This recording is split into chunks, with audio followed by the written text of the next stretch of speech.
Hey, it is time for a chat with Pat. I look forward to this. Yes, and today we have with us, and I'm going to get this right, See, I spoke too soon. Cingoranelli. I don't think I said that right. He's a Benedictine-educated cradle Catholic, a revert to the faith, an oblate of Saint Benedict, and he was retired from a consulting business to management, and 48 years plus married to his wife, just an amazing guy, has an amazing life. And I love this article that you can find in the Catholic Stand called Your Way of Acting Should Be Different from the World's Way. Good morning, Dom. How are you? Good morning, Pat. I'm great. How are you? Oh, wonderful. It's good to talk to you again. Sorry I messed up your name. I worked hard on that, and then when it came time to saying it, I blew it. So, That's okay. It was close enough. Okay, well, this is a great article, Dom, and I want to kind of just get us focused as an audience here. You start out and talk about Saint Benedict, right? That he says your way of acting should be different from the world's. He's telling his monks this, but you say this is really good advice for all of us. So why is it good advice for all of us? Well, consider that when Saint Benedict wrote his rule about 1,500 years ago, the Roman Empire was in a state of chaos. And if you take a look at what we face in today's world, we are facing a certain amount of cultural chaos as well, correct? And right. So when we think about it, his rule, particularly this advice about our way of acting should be different from the world's way, it makes a lot of sense. We need to project our Catholic faith into the world. We're not of the world, but we're in the world. We need to provide a courageous witness to others so that they can see the truth, the beauty of the faith and of all that God has done and is doing for us. Well, one of the things, Dom, that you say that I want you to kind of tease out for our audience a little bit, you say we're called to love our enemies and pray for our persecutors, but that doesn't mean that we have to take a passive approach to life or be a doormat in a sense. So how do you see those as being different? Because I think a lot of people would see those as being the same. Well, sure, I can appreciate that. Yes, the Lord does say that we should pray for our enemies, love our enemies, pray for our persecutors. But no, if you take a look at it, when he talks about turning the other cheek, if you go back to the history of what that means. In those days, they used a backhanded slap to show somebody their disregard, their disrespect for them. So if you slapped somebody with your hand and they turned their cheek, it made it pretty impossible to slap them with the same hand unless you used the wrong hand, or unless you then changed your approach to taking a swipe at them. And what it did is it basically it was its own way of standing up for the dignity of the person who is being disrespected.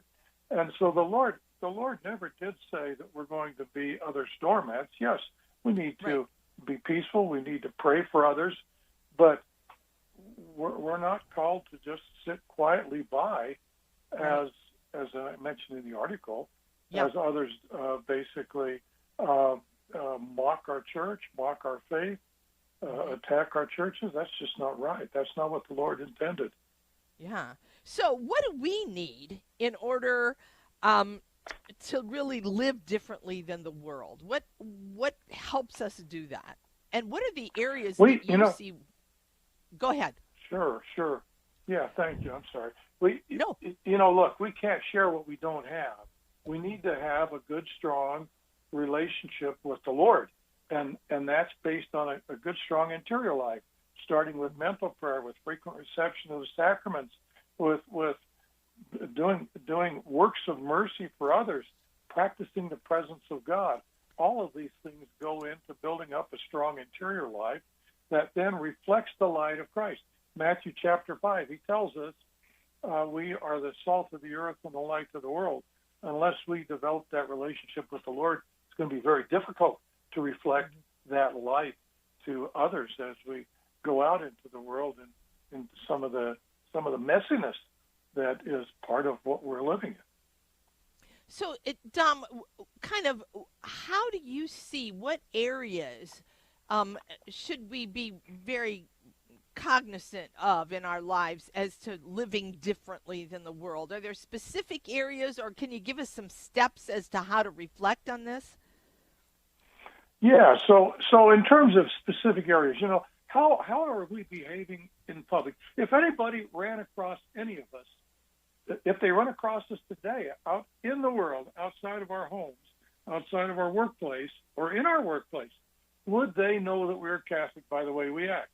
Do we reflect the love of Christ in the way that we act? Do we reflect the love of Christ in the way that we respond to others rather than reacting to them? Does our manner of acting reflect that grace that the Lord's giving us? How do we show respect to one another? How do we comport ourselves in this world? When we go out to eat, do we basically say grace before the meals? Do we make the sign of the cross boldly? Do we avoid giving scandal to others by our behavior? What about just basic etiquette? In this world, we have such a lack of civility anymore. Do we show basic etiquette to one another, showing respect to each other? What about this whole notion of dealing with the joy of our faith?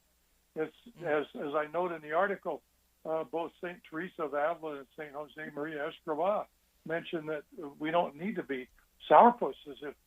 Who's going to be attracted to us and to our faith if we're walking around being gloomy glens, right? We need to be joyful, right? Mm-hmm. Yep.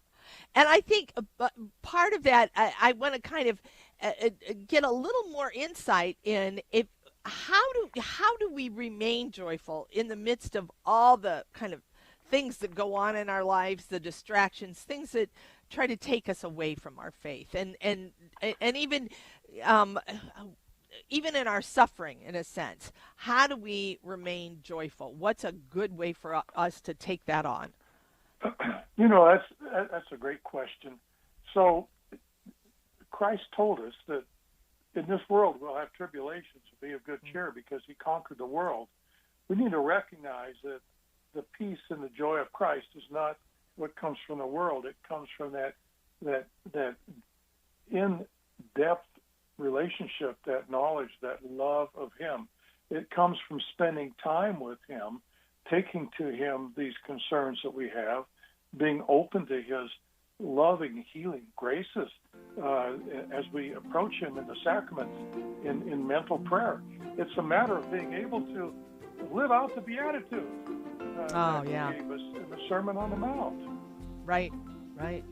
Yeah, that's very true. And I would encourage everybody, this is a great kind of way to kind of self-reflect as to really if you're really living according to the world or if you're living according to the faith. So you can go to Catholic Stand and online and look for your way of acting should be different from the world's. Thanks, Dom. Have a good week ahead.